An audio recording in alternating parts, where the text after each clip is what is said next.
오늘 하나님이 저에게 주신 말씀 고린도전서 10장 23절에서 24절, 31절에서 33절 말씀 함께 읽으시겠습니다. 시작.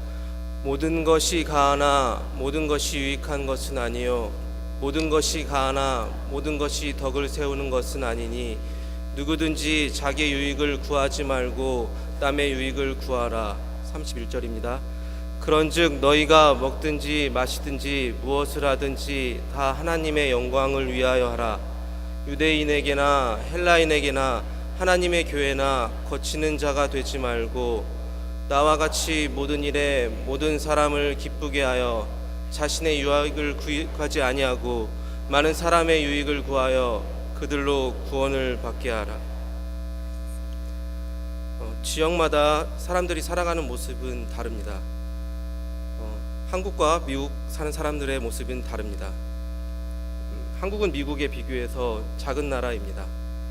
그런데 그 조그만 한국 나라에서도 지역마다 사람들이 살아가는 모습은 다릅니다. 고등학생 시절에 제주도에 수학여행을 간 적이 있습니다. 근데 우연히 현지인들이 하는 얘기를 들은 적이 있었는데 무슨 말인지 전혀 이해할 수가 없었습니다.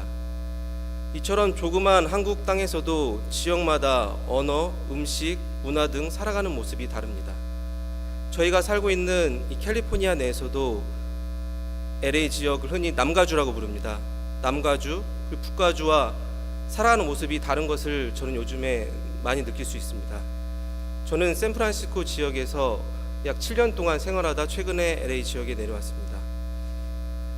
내려와서 사람들의 생활 방식이 많이 다른 것을 느끼고 있습니다. 그 중에 대표적인 것이 하나가 바로 자동차 문화입니다. LA 지역 분들은 자동차를 굉장히 깨끗하게 타고 다니는 것 같습니다. 그리고 세차장이 굉장히 많이 있습니다. 흔히 카워시라고 부릅니다. 샌프란시스코 지역에는 그렇게 세차장이 많이 없습니다. 그리고 또 한 가지 특징이 있는데 LA 지역에는 고급차들이 굉장히 많이 있는 것 같습니다. 특별히 비버리hil즈나 웨스트 LA 쪽에 가면 정말 TV에서나 인터넷에서 보던 그런 차들이 길거리에 다니는 것을 많이 목격할 수 있습니다. 최근에 웨스트 LA 지역을 지나가는 일이 있었는데 교차로에 멈춰 섰습니다. 빨간불이 켜져서. 근데 제 옆에 빨간 스포츠카가 한 대 요란한 소리를 내면서 멈추는 것입니다. 그래서 저는 신기하게 쳐다보고 있었는데 갑자기 그 차 뚜껑이 이렇게 열리는 것이었습니다. 로봇가 변신하는 것 같았습니다. 그러더니 그 안에서 어떤 미국 백인 20대 여성이 멋지게 차려입고 신나는 음악을 듣고 있었습니다. 그러자 주위 모든 시선이 그쪽으로 향했습니다. 저는 그것을 보면서 여러 가지 생각을 할 수 있었습니다. 제가 첫 번째로 들었던 생각은 와, 굉장히 멋있다, 이런 생각이었습니다. 너무 세속적일까요? 두 번째로 들었던 생각은 굉장히 비쌀 텐데 얼마나 할까 저런 자동차들은. 그리고 저 여자는 어떻게 해서 저렇게 많은 돈을 벌었을까, 그런 생각을 했습니다. 그리고 마지막으로 제가 했던 생각은 나는 과연 저런 차를 내 평생에 한 번이라도 탈 수 있을까, 그런 생각을 하였습니다. 이처럼 좋은 차를 타고 싶어 하는 것은 인간의 지극히 자연스러운 욕망이라 생각합니다. 멋지고 좋은 차를 타고 싶어 하고 좋은 옷을 입고 싶어 하고 멋진 곳에서 살고 싶어 합니다. 하지만 이런 인간의 자연스러운 욕망이 때로는 그리스도인으로 이 세상을 살아가는데 장애가 될 때가 많이 있음을 우리는 깨달아야 할 것입니다. 오늘 이 시간 함께 모인 만남의 교회 성도분들이 말씀을 통하여 우리 삶을 되돌아보고 어떻게 사는 삶이 하나님의 영광을 위한 삶인지 깨달아지는 귀한 축복의 시간이 되길 주님의 이름으로 축원합니다. 오늘 본문 말씀 고린도전서의 저자는 사도 바울입니다. 사도 바울은 많은 분들이 아시는 것처럼 신약 성경의 많은 부분의 저자로 알려져 있습니다. 신약 성경의 반절 이상이 사도 바울에 의해 쓰여졌다고 해도 과언이 아닐 것입니다. 그리하여 예수님 다음으로 중요한 인물이 사도 바울이라 할 수 있을 것입니다. 사도 바울이 쓴 많은 편지들이 신약 성경에 존재하는데 대표적인 것은 로마서가 있습니다. 그런데 로마서와 오늘 함께 읽은 고린도서를 비교해 보면은 굉장히 차이가 있음을 우리는 알 수 있습니다. 로마서에 나타난 사도 바울의 모습은 굉장히 이성적이고 논리적이고 지식이 많은 모습이 드러납니다. 하지만 고린도서에서의 사도 바울의 모습은 굉장히 감정적이고 안타까운 마음이 드러나는 것을 우리는 성경을 통해 알 수 있습니다. 그러면 왜 이렇게 사도 바울은 간절한 마음으로 고린도 교인들에게 편지를 썼을까요?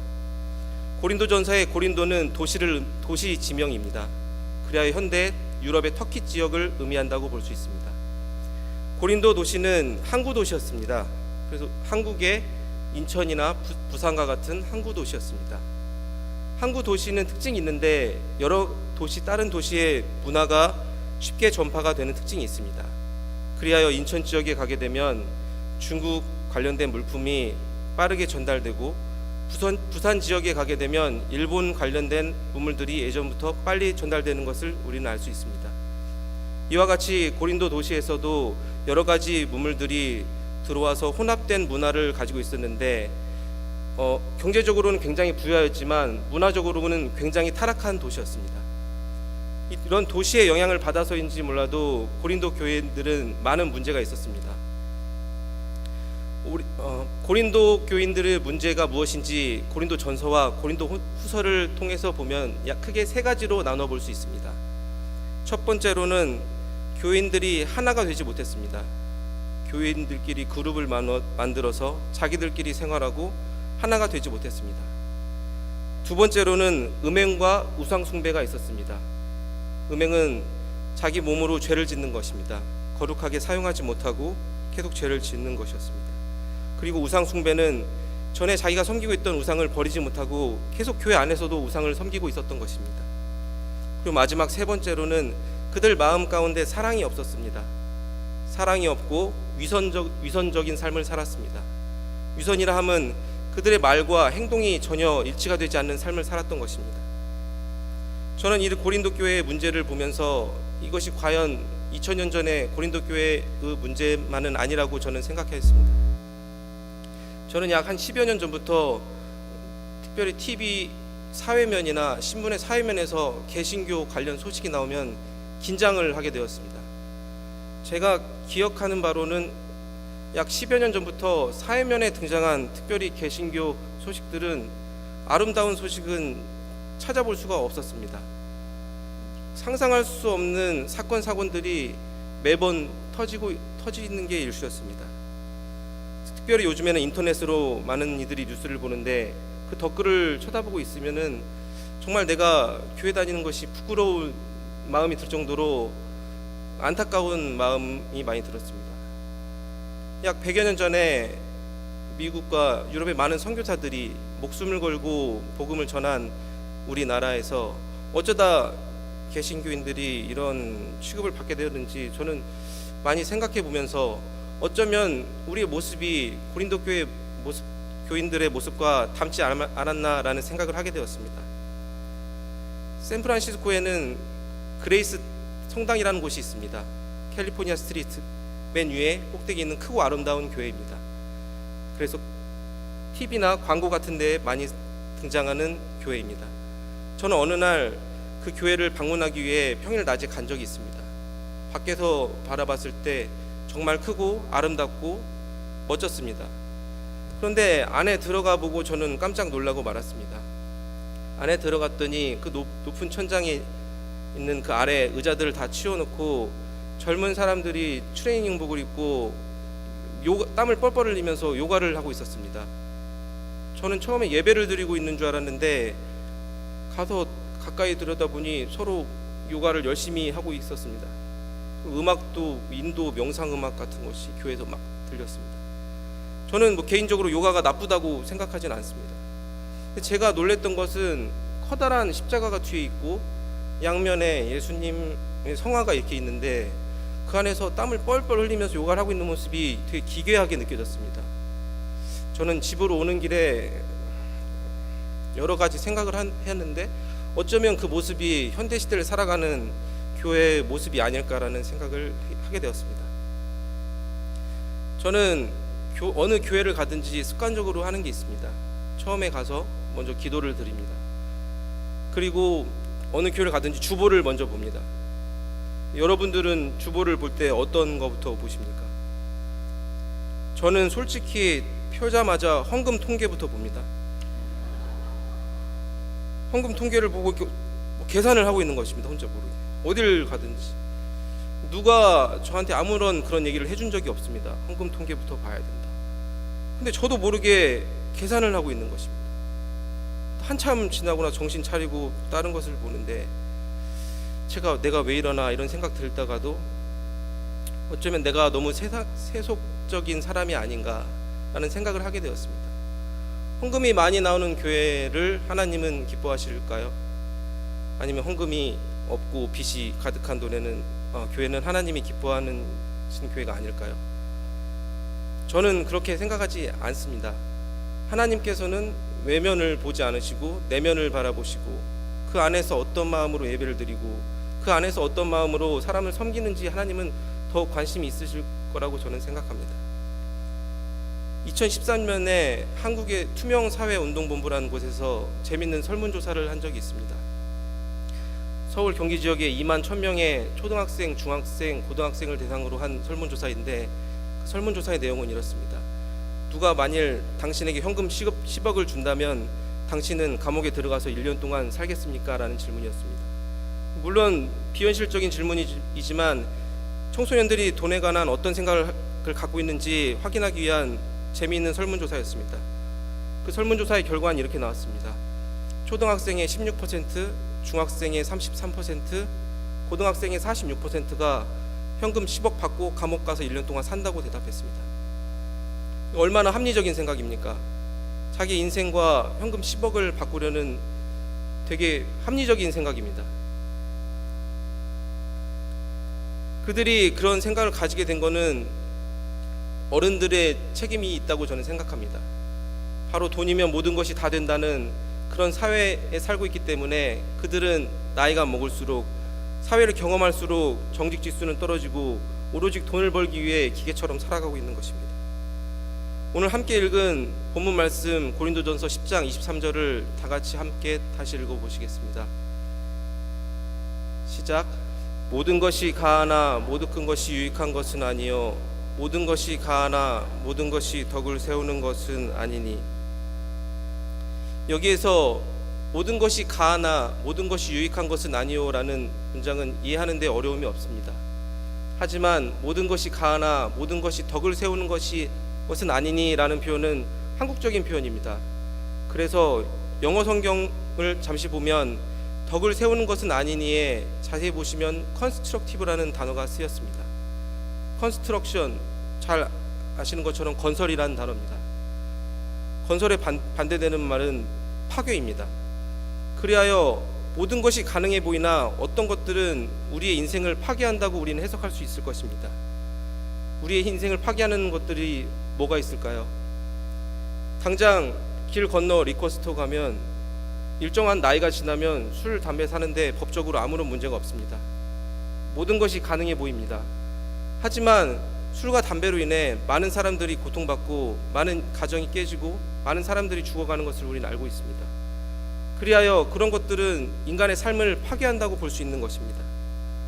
그리고 또한 도박 중독이 있습니다. 도박 중독으로 인해 많은 가정이 파괴되고 많은 이들이 고통받고 있습니다.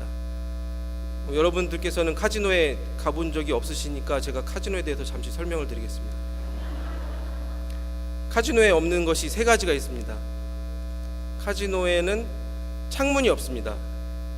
창문이 없는 이유는 밖과 안을 구별하지 못하게 만드는 사람들의 상술인 것입니다. 현실을 구분하지 못하게 만드는 것입니다. 그리고 벽시계가 없습니다. 벽시계가 없는 이유는 자신이 언제 들어와서 얼마만큼 시간이 지났는지 확인을 못하게 만드는 것입니다. 돈에 계속 중독되게 만드는 것입니다. 마지막으로 카지노에 없는 것 중에 하나가 바로 벽거울이 없습니다. 벽거울이 없는 이유는 그 욕망에 빠진 자신의 추한 모습을 바라보지 못하게 만드는 것입니다. 우리가 식사를 할 때 보면 식사 예절이라는 것이 있습니다. 식사 예절이 왜 존재합니까? 만약에 일주일 동안 굶은 사람과 같이 식사를 하게 되면 그 사람은 식욕에 휩싸여서 예절이라는 것은 잊어버리고 온갖 추한 모습으로 음식을 먹게 될 것입니다. 그렇게 욕망에 휩싸인 자신의 모습을 바라보게 되면 고쳐야겠다, 바꿔야겠다 생각을 할 수 있지만 거울이 없다면 그런 자신의 모습을 제대로 확인할 수 없게 되는 것입니다. 우리의 인생도 그와 다르지 않은 것 같습니다. 우리의 인생이 어떤 모습으로 흘러가고 지금 어떤 상태인지 제대로 확인하지 못한다면 우리는 세상 사람들과 다르지 않은 미래 없는 삶을 살아갈 수 있다고 저는 생각합니다. 저희 어렸을 때는 저희 삶이 어떤 모습인지 가늠하는 것이 쉬웠습니다. 부모님이 계셨기 때문입니다. 제 얘기를 조금만 하겠습니다. 저 어렸을 때 부모님 말씀을 굉장히 안 들었습니다. 저는 자랑 삼아 말씀드리는 거 아니고 굉장히 후회하고 있습니다. 저보다 어리신 분들이 계시면 부모님 말씀을 잘 들으시기 바랍니다. 어렸을 때 말을 굉장히 안 들었는데 그래도 커다란 인생의 결정을 앞두고서는 항상 부모님과 대화하고 부모님 말씀을 어긴 적은 없었습니다. 그때 당시는 이해할 수 없었습니다. 하지만 제가 부모님 말씀을 들으려고 노력했던 이유는 세상에서 제일 나를 사랑하는 분이 부모님이고 나를 잘 되기를 바라는 분이 부모님이라는 확신이 있었기 때문에 따랐던 것입니다.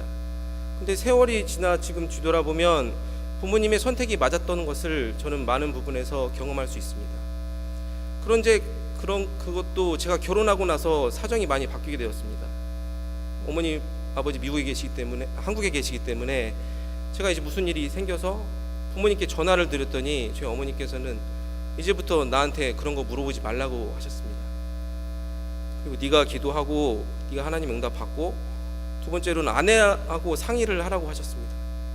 그래서 저는 오랜 시간 동안 부모님 아래 살다가 그런 얘기를 들으니 망망한 바다에 홀로 이렇게 떨어진 배 같은 기분이 들었습니다. 어떻게 살아야 되나 앞으로 인생을. 그런데 제가 깨달은 것이 있습니다. 하나님께서 우리에게 수많은 축복들을 주셨습니다. 하나님이 우리에게 많은 복들을 주셨는데 그 중에 가장 큰 복이 무엇입니까? 가장 큰 복은 말씀을 우리에게 주신 것입니다. 이 말씀은 역사책도 아니고 교리서도 아닙니다.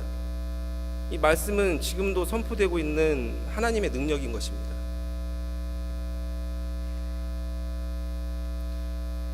이 말씀을 듣고 믿으면 영혼이 살아나고 우리의 삶이 변화되는 것을 우리는 기억해야 됩니다. 고린도전서 10장 24절을 함께 다시 한번 보시겠습니다. 같이 읽으시겠습니다. 시작. 누구든지 자기의 유익을 구하지 말고 남의 유익을 구하라. 사도 바울은 이어서 얘기하고 있습니다. 자기 유익을 구하지 말고 남의 유익을 구하라. 어떻게 보면 굉장히 쉬운 말처럼 들립니다. 그럼 제가 예를 들어서 설명해 보겠습니다. 만약 제가 가지고 있는 전 재산을 다 팔아서 저희 교인분 중에서 가장 어려운 분에게 드린다고 가정을 했을 때 이거는 그분의 유익을 구하는 일일까요? 하나님께서 기뻐하시는 일일까요? 저는 그렇게 생각하지 않습니다. 사도 바울이 얘기하는 남의 유익은 물질적인 것이 아니라 영혼에 대해서 얘기하고 있는 것입니다. 그 아래 33절을 함께 다시 읽어보시겠습니다. 시작. 나와 같이 모든 일에 모든 사람을 기쁘게 하여 자신의 유익을 구하지 아니하고 많은 사람의 유익을 구하여 그들로 구원을 받게 하라.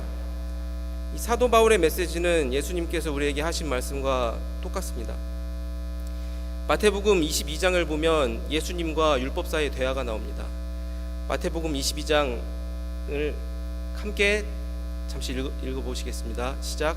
예수께서 사두개인들로 대답할 수 없게 하셨다함을 바리새인들이 듣고 모였는데 그 중에 한 율법사가 예수를 시험하여 묻되 여기 아멘 잠시만요.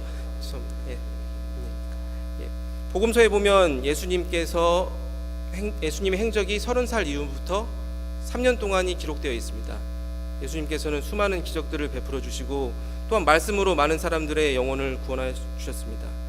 하지만 그 말씀, 예수님의 말씀을 들은 모두가 영혼이 살아나고 구원받은 것은 아닙니다. 많은 사람들이 예수님을 무시하고 출신을 가지고 의심하며 하나님의 말씀을 듣고서도 그들의 삶은 변하지 않았습니다. 그리하여 오늘 마태복음 22장에서도 한 율법사가 예수를 시험하면서 질문을 하고 있는 것입니다. 정말 궁금해서 물어보는 것이 아닌 예수님이 어떤 사람인지 시험하는 것입니다. 우리는 이 세상에 살면서 답이 없는 질문을 가끔 받을 때가 있습니다. 저도 최근에 어떤 목사님들 사이에서 이제 그런 질문을 받은 적이 있습니다. 제일 한 4-5분 정도 계셨는데 제일 처음 저에게 물었던 질문이 오늘 아침에 하나님께서 전사님에게 뭐라고 말씀하셨습니까? 그렇게 물어보셨습니다. 저는 기억이 안 납니다. 어떻게 뭐라고 말을 했는지. 다행히 나쁘지 않은 결과는 나왔던 것 같습니다. 이런 질문들을 내는 의도가 있습니다. 그 질문의 답을 가지고 그 사람을 판단하기 위해서 그런 질문을 하는 것입니다. 그리하여 한 율법사, 요즘 세상 얘기로 얘기하면 잘 나가는 변호사 정도 될 것입니다. 그 사람이 예수를 시험하면서 이제 물어봅니다. 그 질문에 대해서 26절에 나오는데 함께 읽으시겠습니다. 선생님, 율법 중에서 어느 계명이 크니까? 이 질문이 여러분들은 어떻게 생각하십니까? 굉장히 어려운 질문입니다.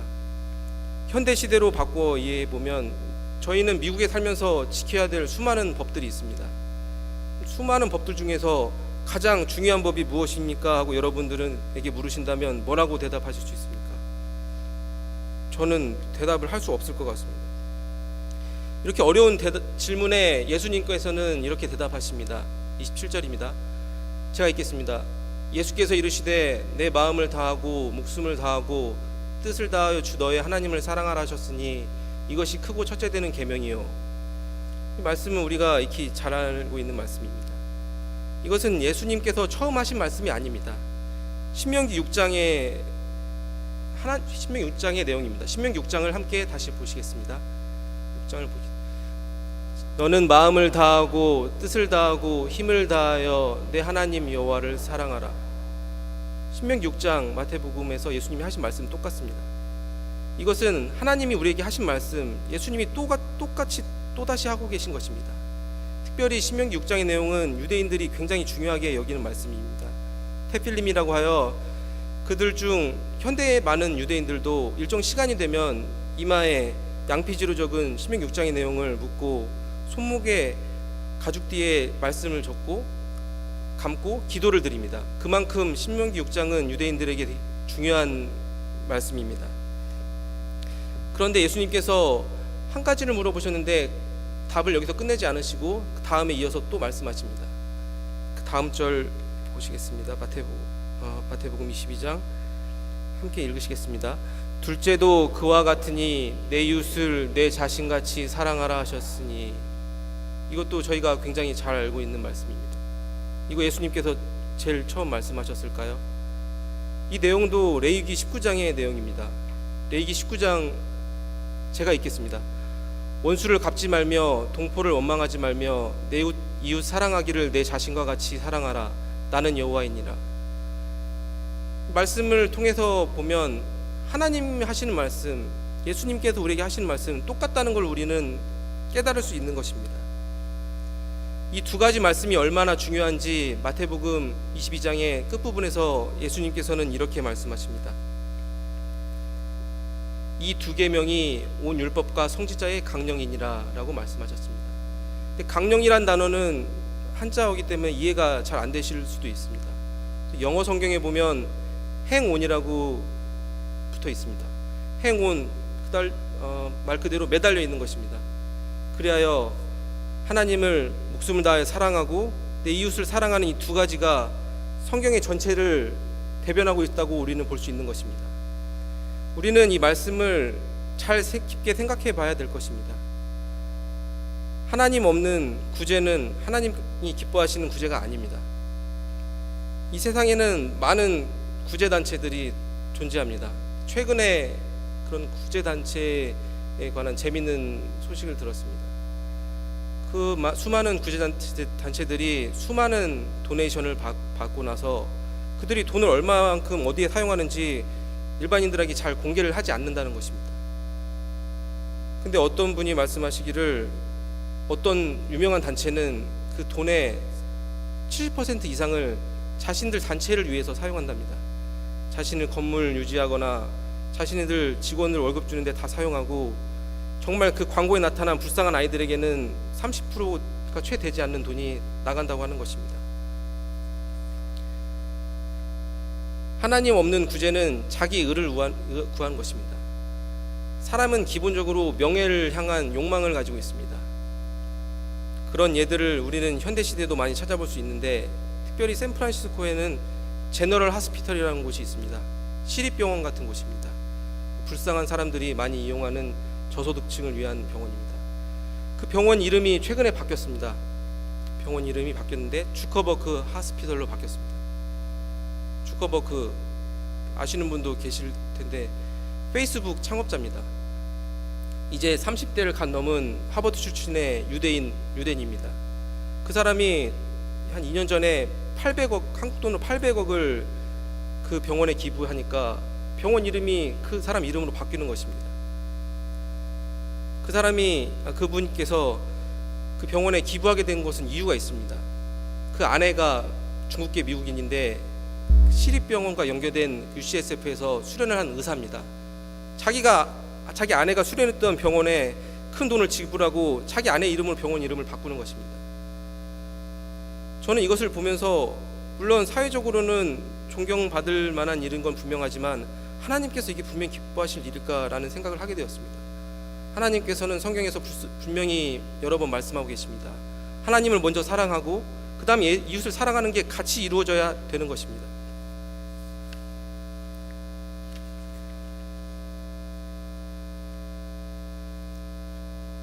최근에 저희 교회는 만남의 대행진을 통해서 또 많은 여러 가지 행사들을 통해서 많은 성도분들이 우리 교회에 오셨습니다. 제가 교회 온 지 약 3달, 오늘로 딱 98일째입니다. 3달이 되었습니다. 3달 동안 얼마나 많은 성도님들이 늘은지 모르시는 분들이 계실 것 같아서 제가 잠시 소개를 드리겠습니다. 제적이 한 30여 명이 늘었습니다. 그래서 주일날 체크를 할 때마다 기분이 너무 좋습니다. 최근에 벨리 지역에서 한국 식당에서 제가 밥을 먹을 적이 있었는데 어떤 한국분 한 40대 50대 여성분이 제 옆 테이블에서 식사를 하고 계셨습니다. 그분들이 하는 얘기를 일부러 엿들으려고 한 건 아닌데 워낙 목소리들이 크셔서 어쩔 수 없이 들었습니다. 제가 밥을 먹었는데 듣는데 저희 교회 얘기를 하고 있는 것입니다. 그래서 만남의 교회 얘기를 한참 동안 하는 것이었습니다. 그래서 저는 밥을 먹는 척을 하면서 계속 들었습니다. 무슨 얘기를 하실까? 저희 교인들은 아니었습니다. 그래서 한참을 듣고 있는데 굉장히 좋은 얘기들을 많이 하셨습니다. 저희 교회 분위기 좋다더라, 어쨌다더라 하면서 좋은 얘기를 한참 동안 하셔가지고 저는 기분이 좋아서 팁을 원래 2불만 놓고 오려고 그랬는데 5불 내고 나왔습니다. 이와 같이 우리는 많은 성도분들께서 헌신하시고 기도하시고 그러기 때문에 하나님께서 선물로 많은 성도분들을 보내주신 거라고 저는 생각합니다. 근데 전도의 여러 가지 방법들이 있습니다.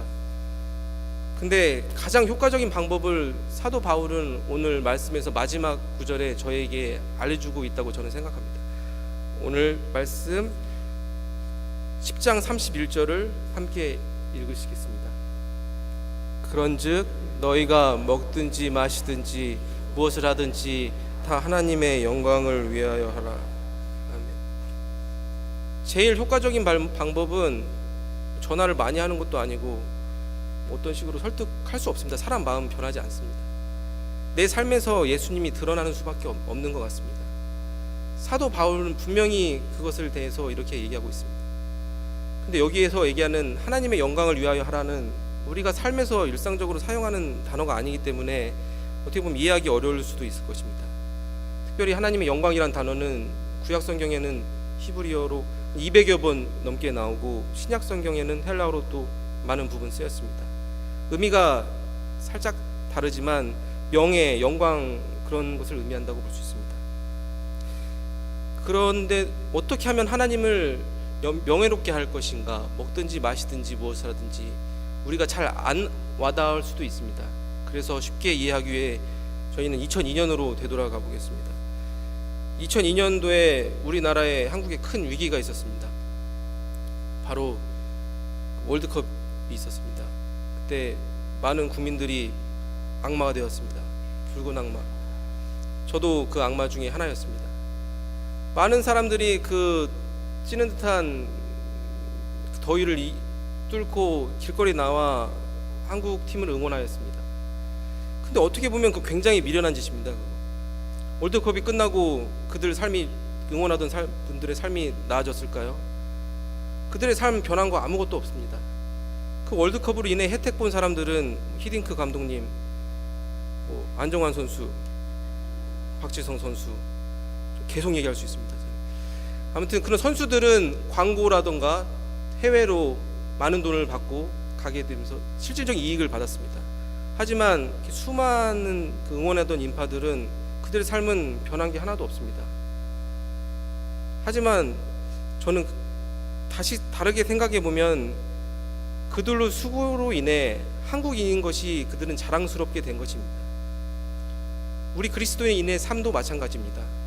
어떻게 보면 우리는 하나님 보내신 선수라 마찬가지라고 저는 생각합니다.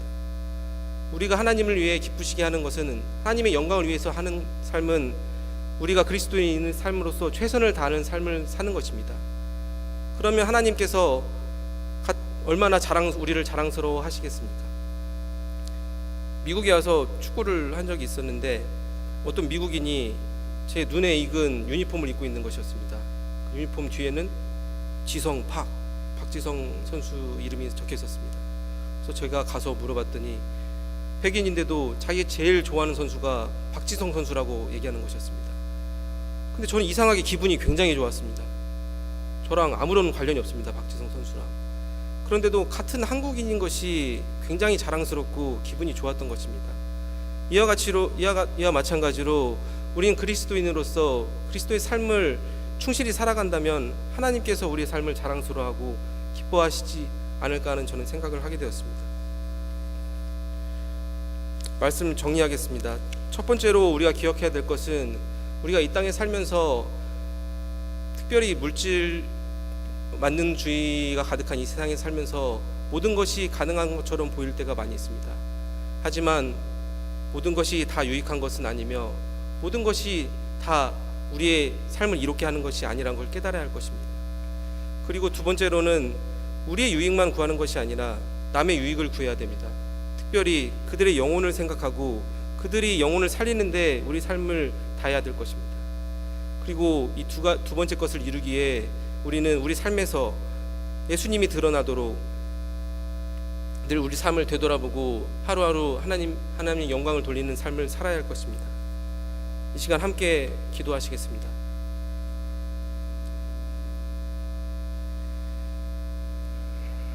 주님, 이 시간 주님 앞에 두 손을 높이 들었습니다.